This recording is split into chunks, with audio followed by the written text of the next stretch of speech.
Hi, everybody.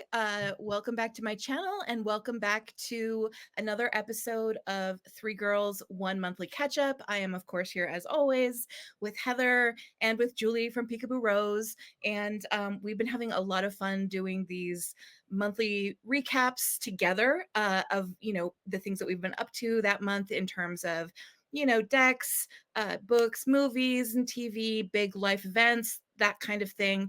And we found that doing them as a group keeps us accountable and makes sure that we actually do them on a monthly basis. So are actually managing to keep this up, and we're all very proud of ourselves. So welcome to our edition for July, and we're just going to be kind of going over all of the various things that we did during the month. And I think we'll start maybe with a sort of like big events recap, or we kind of normally talk a little bit about just what we've been up to in terms of real life over the course of the month. So we can maybe start with that topic. And I think we decided that Julie was going to go first. So go ahead and take it away, Julie. I mean, my July was fairly low key. I think I don't have all that much to share other than I did get to see my parents. They did come to visit, so it's always nice to see them. And my mother, cooking is her love language. And so I was able to eat just so much good Korean food. We're talking her homemade Korean dumplings. We're talking like just her kimchi pancakes or the pindae. We're talking like rice, just all the wonderful foods that give me extreme indigestion afterwards because I'm not used to eating such rich foods anymore. I don't cook these things for myself, etc. But it's so good going in. And yeah, so it was great to see them. And I think that was trying to think what else. I can't think of anything else. Yeah, mine was really low key as well, actually. I don't have anything either. I don't actually think I went anywhere or did anything for the whole of July. You just worked, basically. I just worked, Yeah. and then at the weekend I just caught up on all the not working stuff and have had a really chilled out month. So my Julys are almost always extremely high key because that is the month of the year when my sister and brother-in-law and niece and nephew are in town. And my sister and niece and nephew almost always stay for like the full month. They stay with my parents. My parents live like three miles down the road from me. So we have just been like, I've been hanging out with them. I've barely been at home. We went up to my grandparents' old lake place that is now owned by my cousin for the 4th of July. We were there for most of the 4th. We do all kinds of stuff. We go swimming, we golf, we do crafts. Like we went just this past week up to a different lake called Lake Vermilion, which is up kind of in the Iron Range area in northern Minnesota. And my sister and brother-in-law had rented a cabin up there. So there was boating and tubing and fishing and, hanging out and grilling and all that kind of fun stuff. So it has actually been an extremely busy month for me. And I feel like I've barely done anything else other than just like hanging out with my family. But it's been a blast. It's always a blast. And my niece and nephew are 11 and 13 now, and they are just so delightful and so much fun, and we just had a really good time. So it's been great.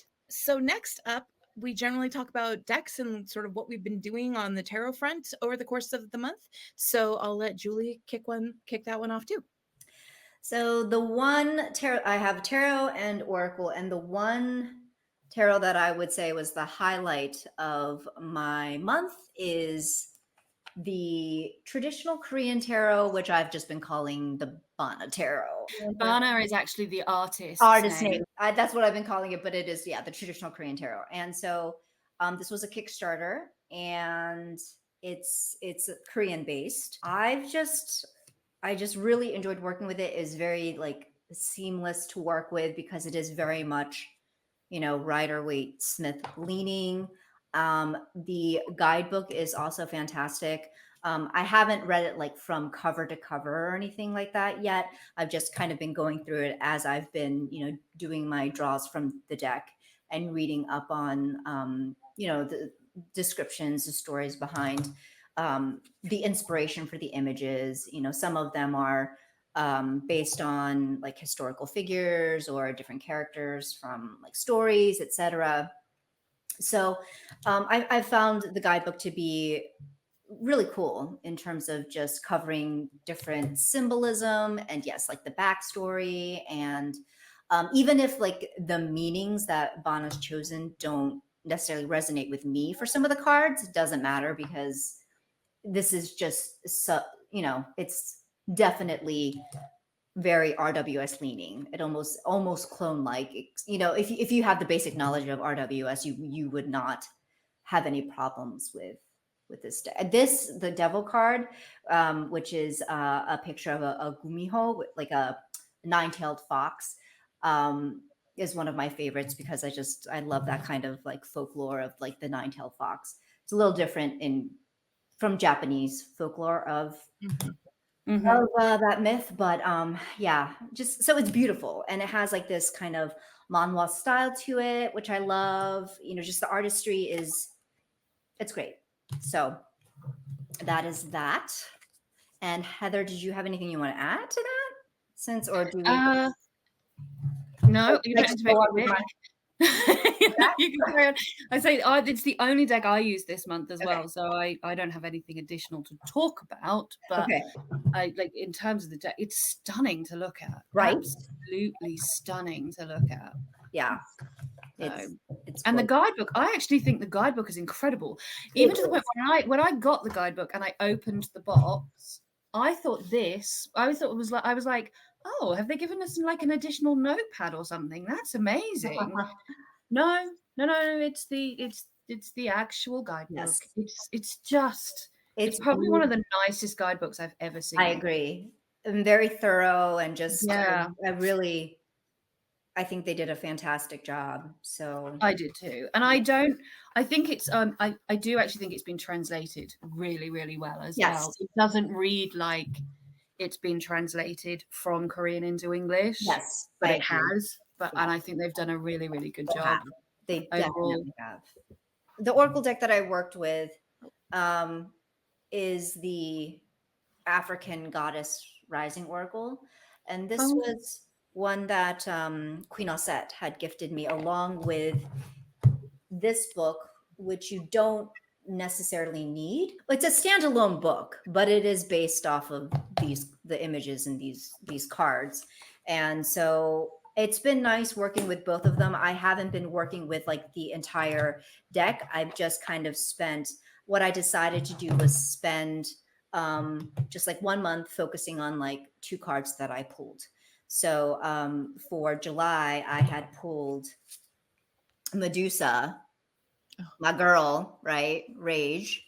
And then Tanit, Pleasure. So Pleasure and Rage, which was very interesting to like look into. And then of course I read I read in here, which gives you just kind of the background of the different, divine figures, and some ritual work that you can do, journaling that you could do, music that you could listen to, which was one of my favorite things about this book that I got. They had suggestions for music, and so it's just been. I really do enjoy the book. I think it's worth, if you're going to use the deck, I think it is worth it. The deck has 2 additional like divine figures that the book does not touch on, but even so, I think that they work very well together. So I just focused on those 2, and it was I've been enjoying that so far. So I've been just really taking it easy with this one because I feel like this is the type of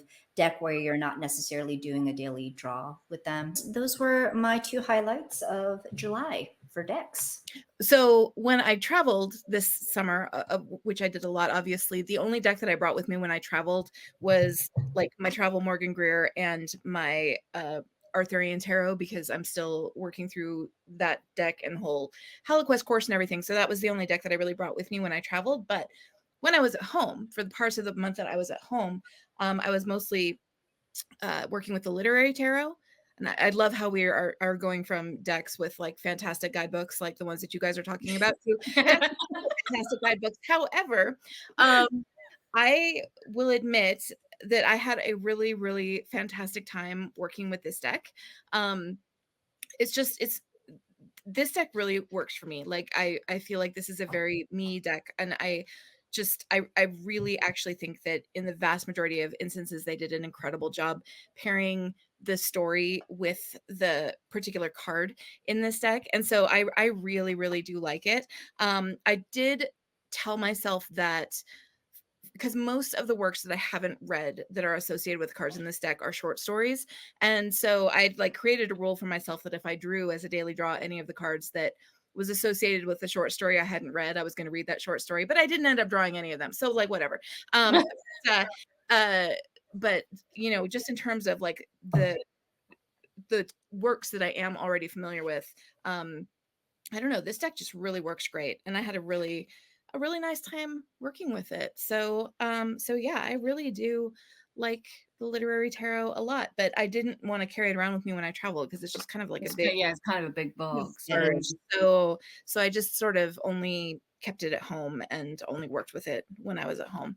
But yeah, again, I don't think that the guidebook of this deck is like remotely useful, but I really do enjoy it, and I enjoyed working with it and doing daily draws from it and like giving some more thought and taking some more notes and thinking more about the cards for myself. So really, really do like literary tarot. And I will put in a plug also for our Three Girls special episode that we did, which is on Julie's channel, and I'll put that up in the cards, that we discussed specifically the literary tarot, and we had a really fun live stream discussing this deck with lots of participation, and it was really interesting. So I'll go ahead and link that if anybody's interested in checking it out. Shall we move on to books? I did not do much reading because I have been immersed in language studies. I've been doing Korean studying, and part of that is watching a lot of K-dramas to immerse myself in hearing, Korean. It really does help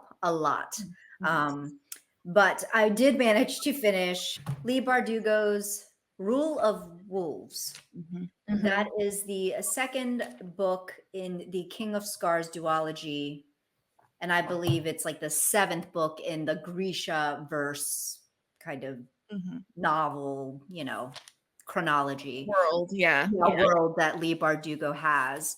And so I audio read it. It was good. I mean, I enjoyed it. I usually enjoy Lee Bardugo. I think she's probably one of my kind of top favorite young adult authors. So I enjoyed it.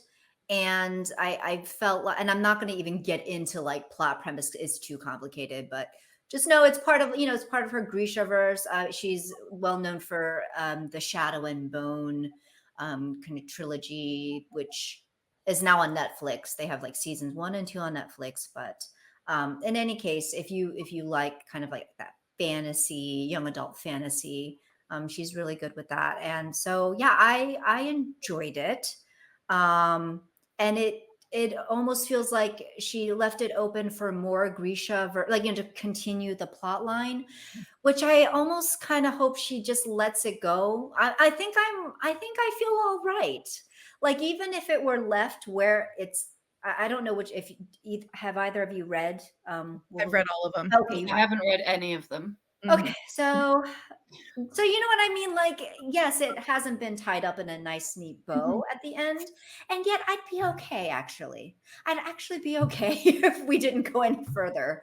And I think it's because maybe I've just been on such a roll with Lee Bardugo and the Grishaverse world that maybe perhaps I'm a little puckered out and I'm okay with it just being left as it is. I mean, I get that. I mean, I think from my perspective, I guess I would be fine with not having any more stories about the characters that she's been writing.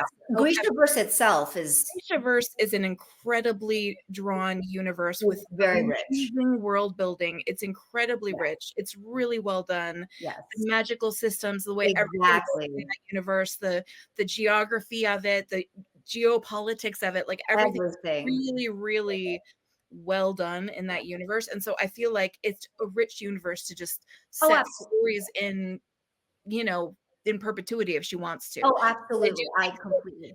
For most of the main characters, the story's pretty much over. Exactly. I'm like, okay, I'm good. I don't need, and I'm actually interested in reading the latest two that she has. I think they're outside of Grishaverse, Ninth House and Hellbent.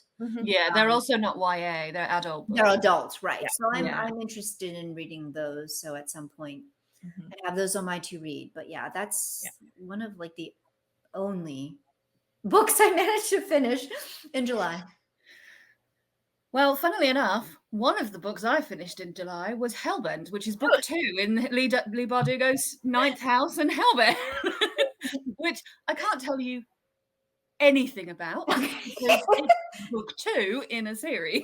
So, but I will say, if you've read Ninth House and you enjoyed Ninth House, I think you will like it. It's very, it doesn't really suffer from second book syndrome, I don't think. And I really enjoyed it. But the other book that I read that I did on audiobook was Gideon the Ninth, which started out being the most confusing thing I've ever listened to in my entire life. For a very long time, I had no idea what was going on, who anybody was. But once it gets going, oh my God, it's so good. So good. It's so good. Yeah. And on audio, it's like the narrator is brilliant, really enjoyable. My only like sticking point with audiobook is there are so many characters that it's really hard to keep track of who's who. And sometimes in the book they'll talk, because they're all, they go to all these different houses in the universe go to this one place, and they have these tasks that they have to fulfill, and there's 9 houses obviously, but each of them has like a necromancer and then a cavalier, which is like their guard. So each house has 2 people, and sometimes they'll say this person from this house, and sometimes it will just say this person, and I'm like, wait, which one was that? Which house were they? Hang on, wait, what? Who's doing what now to who? I see, when I read Gideon the Ninth, I read it not on audio, and I can't imagine reading it on audio because the number of times I had to like flip back to the pages that listed the cast of characters. Like, who the hell they were talking about. Like reading it on audio must have been so difficult because like I even just reading it on paper with a literal like cast of characters listed out in the book, I was having a hard time keeping track of all. I mean, it gets easier as the book goes on for reasons that I won't go into, but it does become easier to keep track of people as the book goes on. But especially at the beginning, I was just like, I don't know who any of these people are. I don't know what's happening. But it's one of those. It's kind of like a murder mystery in space. With a kind of couple of other kind of genres thrown in. But what makes it really unique, I think, is the point of view character's voice. Gideon is so much fun to read from the perspective of. And there's also this really weird thing where there's this murder mystery going on, which is like the story, but she literally could not give a fuck for a large majority of it. So you don't get the same level of like involvement and interest and excitement and knowledge even that you would if you were getting it from another character's perspective. But for some reason that just really worked. It's very, I would really recommend it. I've heard mixed reviews about Harrow the Ninth though, so now I'm like, do I carry on or do I just stick with this one and just love it for what it was? I've started Harrow the Ninth and I haven't officially DNF'd it yet. Like I've been on a break from it for like a couple months probably. And we shall see if or when I ever get back to it. Cause I love getting and the second one, I'm just like, I don't get this. Like I don't I've heard that. I have heard, and it doesn't like it. I've heard people who say that they loved the first one and they didn't like the second one at all. But I liked Harrow though. She was a character that I really enjoyed. Right, me too. So I was really expecting to enjoy the second one, but the prose is too overwrought to understand what's going on. Ever. I mean, the first one, I think my main issue with the first one, which I actually quite like, but you have to be prepared to sit in that space of I have no idea what's going on, because they just like. There's no world building. There's no initial world building. You're just thrown into the story and you're just expected to figure out how this world works and how it functions and what the rules are and how the hierarchy is all laid out. You're supposed to just figure that out as you go. And so to start with, you have no knowledge to build from, which makes it really confusing, but it pays off, I think, in the long run. I think the issue with the second one is that by the end of the first book, all the rules for how the world works have kind of been broken. Not to explain too much or give away too many spoilers, but you're inside the minds of people whose minds no longer function in the way normal people's minds do. And so it's, I don't know. I don't know. We'll see. We'll see if I ever finish it. I just, it's difficult. It's difficult. So I would also say as well with Gideon the Ninth, actually, is that it's incredibly slow.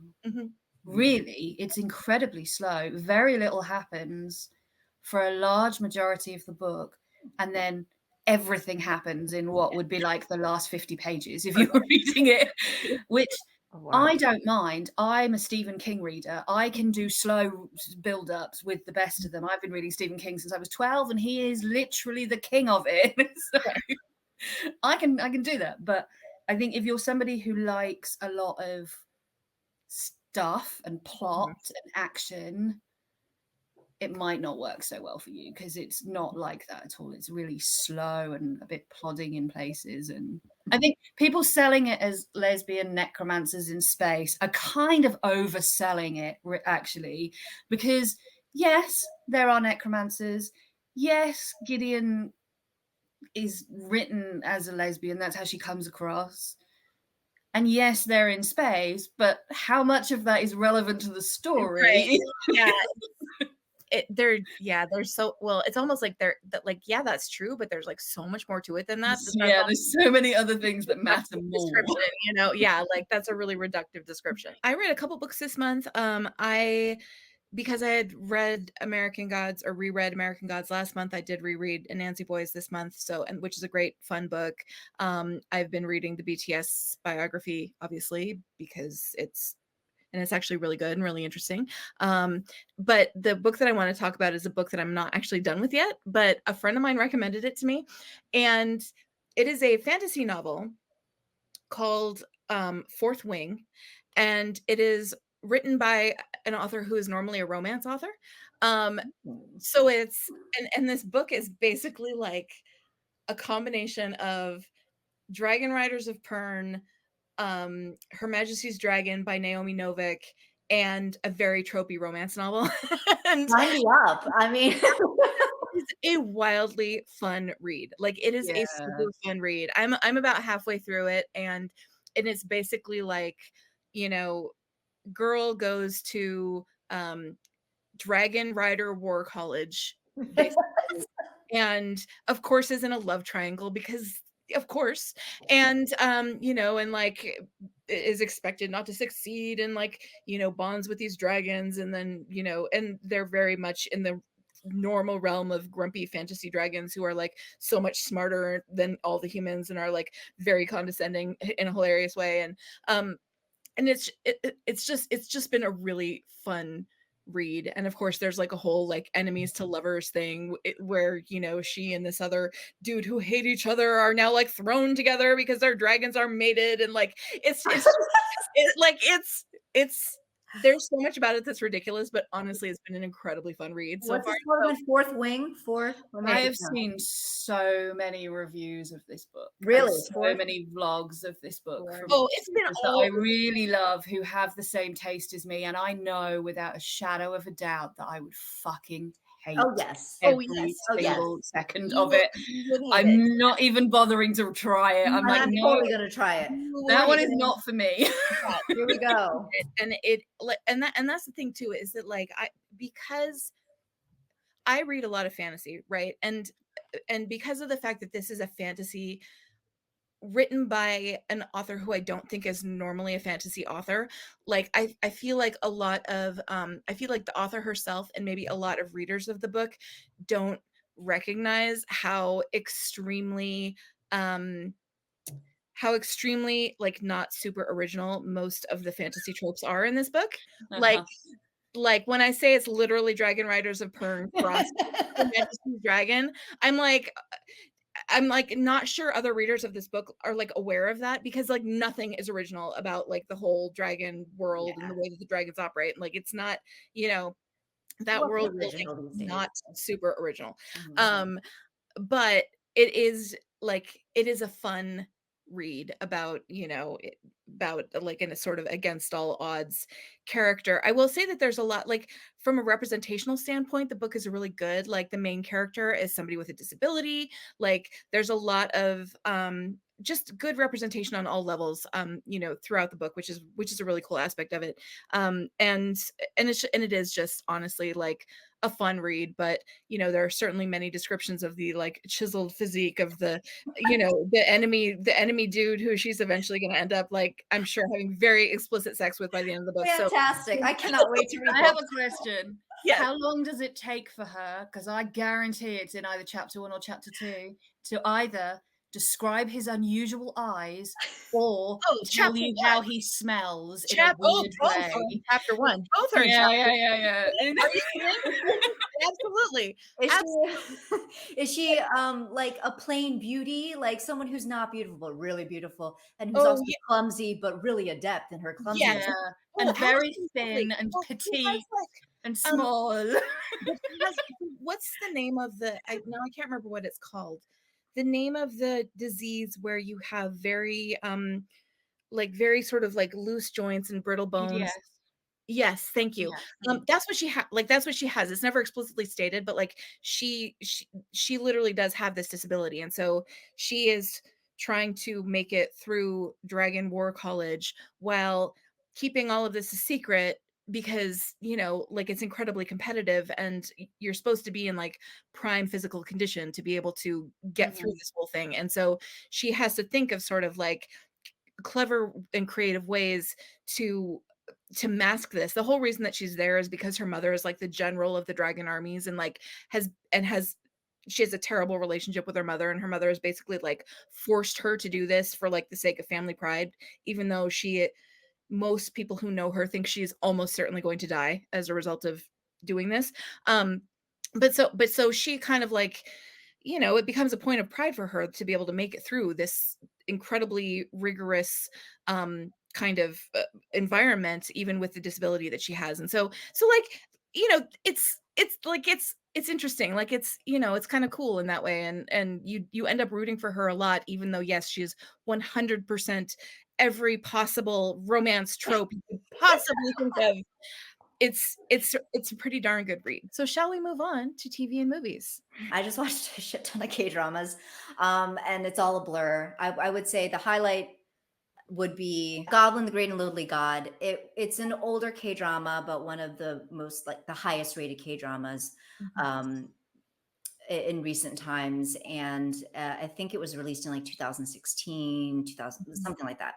Anyway, I've been meaning to watch it for ever since it was released, and finally got a chance to watch it, binge the entire thing. It's a fantasy because we're talking about this man who's cursed to be like a gob. I don't know Yeah, how that I mean, would it's fantasy romance, isn't it? fantasy Yeah, romance. And fantasy Goblin romance. isn't really the right kind of translation for the most part, from what I Yeah, understand. Like it's not. it's something It's different like, from what we yeah, normally think of as a goblin. So right. Yeah. So it's yeah. Other I think other titles call it like guardian. mhm.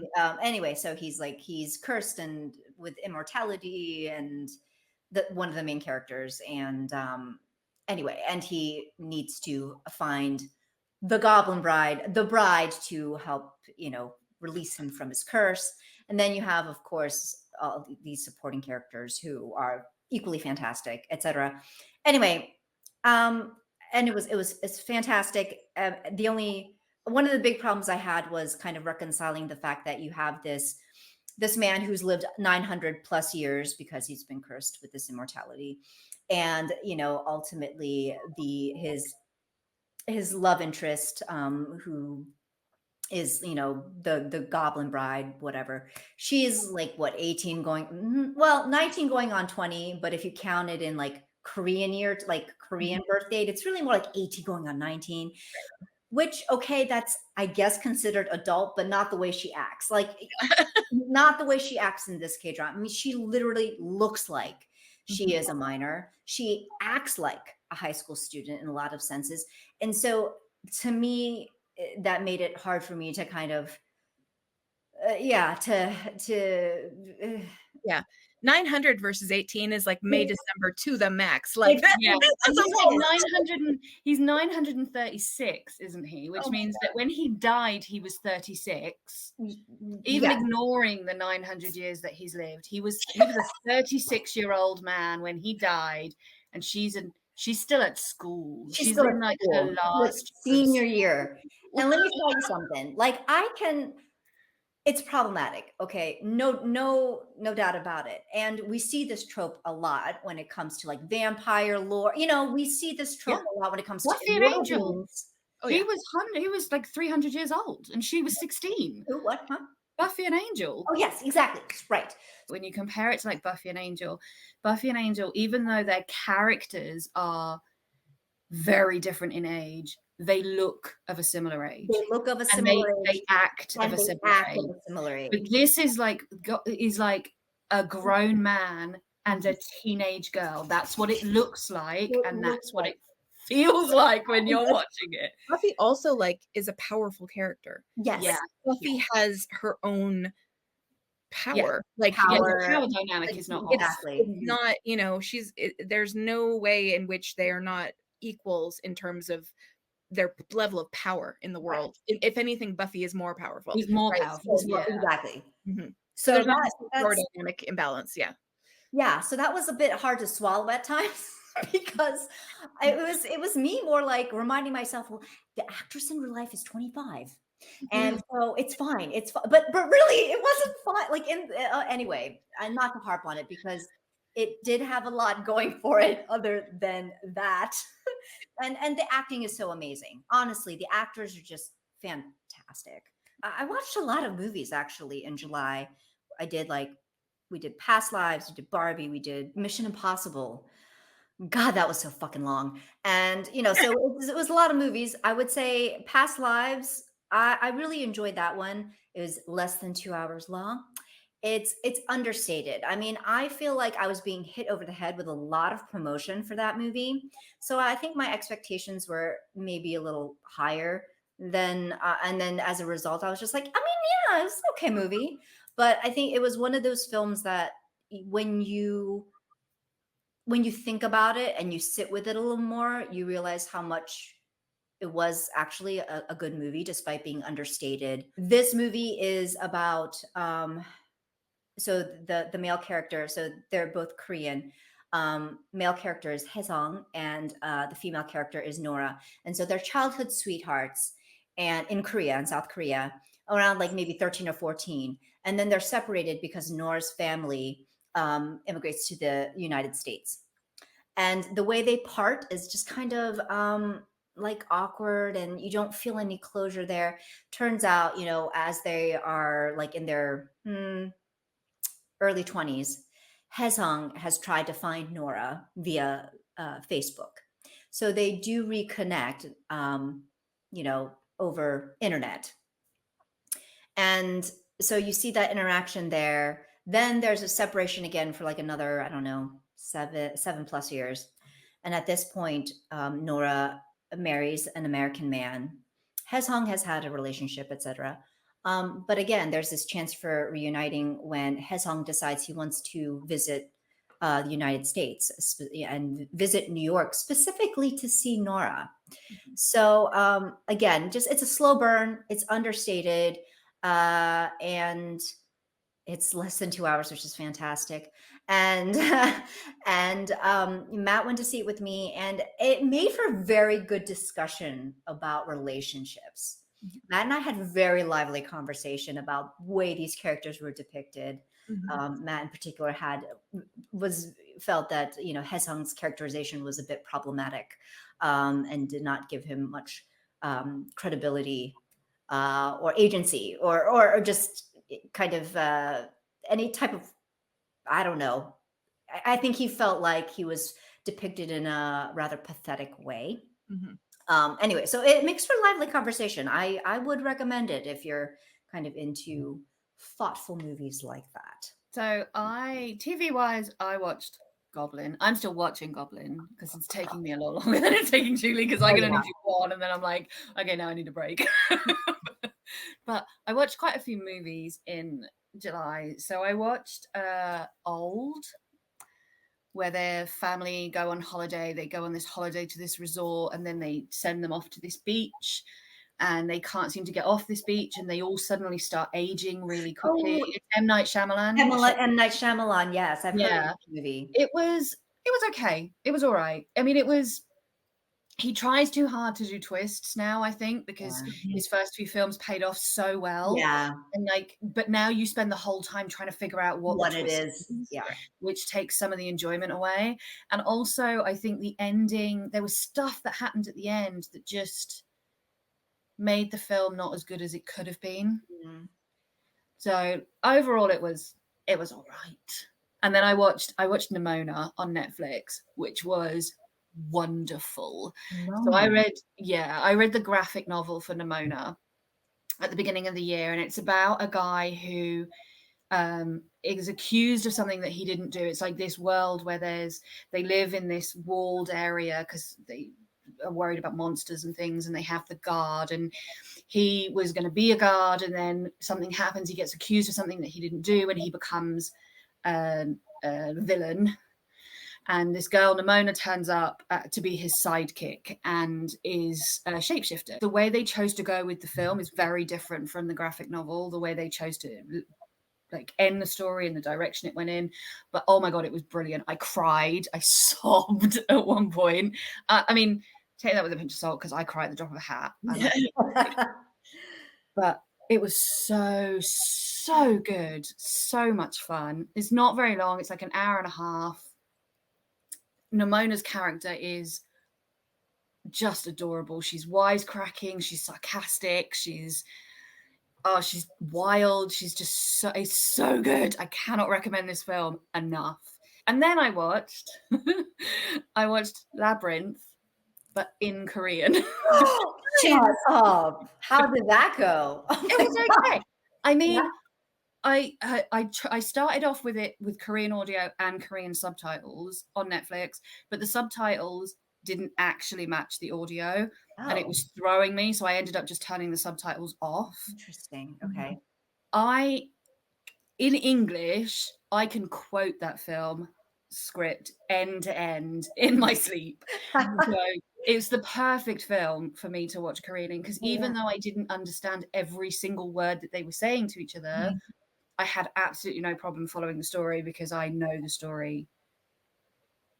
Like, I could write it for you now, So it actually went really, really well. And I think I'm just going to keep watching it, because I can watch Labyrinth over and over again anyway. Mm-hmm. I think I'm just going to keep watching it just to see how much more I pick up each time I watch it. I don't have a ton to talk about, because I watch next to no television during this time of year, just because it's so busy and there just isn't a lot of TV watching happening. I will say that the one movie that I saw, I did go to see Barbie. My sister and my cousin and I all went to see Barbie. We had a fantastic time, and I'm sure that everybody has either seen that movie or has an opinion about it by this point. So, obviously I'm not going to talk about it too much, but I have a very soft spot in my heart for Barbie for reasons that I'm not going to go into, but I enjoyed the movie quite a lot. So it was really fun. So the last topic that we always do is other hobbies. What are there any other things that you guys have done this month as far as other hobbies and things and ways that you occupy your time? So well, I'm going to show this as kind of dual hobby, Sarah hobby / my just a hobby of loving Medusa and all things that Sarah crochets through. So this was Sarah's birthday gift to me that I received at the beginning of July, and it is Medusa. It is the most adorable. Super past your birthday, but yes, in July, that's how late it was. Totally fine. This was, it wasn't that late at all, really, and totally worth the wait, because look at how freaking adorable she is. Oh my God, amazing. And so I have a stand for her where, she's kind of levitating. Mhm. So like she's like standing here and just levitating over all my other dolls. And she is amazing. So A thank you. little top heavy if you don't have like her propped up on a stand because her Yeah. head is like Her one of head the is quite around her. substantial. Yeah. So yeah. And I have named all of the snakes after BTS members. Have you seen? Oh my god, it makes me so happy. And then so there is my Medusa. And then I love her so much. And then I will say, I also am a lover of Lego. And this was another birthday present that I was able to finish in July. That's So awesome. yeah, the I Vespa. love the Vespa. I love it. With And a little it was- elbow on the back. That's so cute. right? It is adorable. And yeah, and of course my dolls can sit on it. So that's amazing. And yeah, and it comes with this, like, there's also like a helmet, which I don't Oh know my why god. they bothered, but Have no rider, but have a helmet. Yeah, exactly. All your dolls are big head, big eyes. So Yeah, they're exactly. to the helmet. At least they can sit on the Vespa. Yeah. Exactly. So yeah, I You just can thought this. hold the helmet and look cool. Yeah, exactly. That's true. That is true. Just have them hold it. But yeah, so this was fun to build. And I really enjoyed it and think it looks really cool. So That is super cool. yes. I don't have really anything exciting. I'm trying to do a lot more, like spend a lot more time language learning at the moment. Just my next like semester of my degree starts in October. So I've got August and September off to kind of cram in loads of something else. Luckily I do it for fun. So I bought a new book in July for Korean. So I bought this. I have another one, like it's writing conversational Korean. So I have another one, which originally they only did an intermediate one, which I bought and I can't do because it's too hard. Oh. But then they released a beginner one and it's really cool. Like each chapter, they ask you a question and then they give you an example of an answer and then they give you like different grammar point and vocab and stuff. And then at the end, they get you to write your own answer to the question. And it's actually really good fun. Cool. And they also have a little, each chapter also has like a little culture note at the back as well. Oh, nice. So I'm kind of working my way through that at the moment. And then they have a space where you write it yourself and then you post it somewhere and you have natives correct it. And if it's corrected, you write it down here. And I use a site called Journaly, which if anybody does language learning, and probably no one does but me and Julie, because we're geeks, but Journaly is amazing. Really? Okay. It's free. You can post on there, and then people will just correct what you've posted. That's amazing. So that you can check your grammar and your spelling of words and all of that kind of stuff. And you can also do the same. Like there'll be people who will be posting in English, right? Learning English, and you can go on and you can correct their like sentence structures and all of that kind of. It's such a good site. I would highly recommend it for anybody who is Journaly, right? Yeah, who's wanting to learn a language and wants to practice writing and actually have, because writing is great and it's a great thing to do, but in order for it to be most effective, you need to have somebody correct it or look over it who is either a native speaker or who is a fluent speaker of the language. Otherwise, you could just be learning bad habits. Yeah, absolutely. Okay, that's a good recommendation. So again, I had a very, very busy month and my niece and nephew were here, but my niece is super, super crafty. And so we always do a ton of like crafty stuff together when she is in town. And this year I finally taught her how to crochet. So, and she has already made her first like washcloth. She completed the whole thing and she did such a good job. I'm so proud of her. So we really had a fun time doing that. And then she also had sort of gotten a bee in her bonnet about wanting to try resin crafting.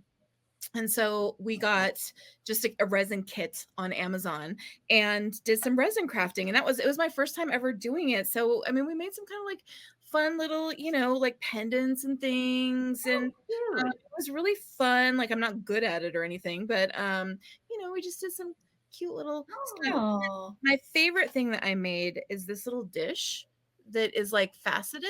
It was a cool mold. It's faceted and it has like copper leaf in it. So it's like a little ring dish or whatever. That's really cute. Cool. Cute, and I think it turned out so good. So it was really fun to give that a try. Like it's probably not going to become my like main craft or anything like that, but I did really enjoy giving it a shot. So yeah, we did do some resin crafting as well. I think that's all of our topics covered. So hope you guys enjoyed. I will say that we are going to be doing our next Three Girls video, our next live stream will be on my channel. So the same channel, and it will be, had to push it out a little bit because of like various travel plans. So that's not going to be until August 26th. So Saturday, August 26th on my channel, noon Central, 1 p.m. Eastern, 6 p.m.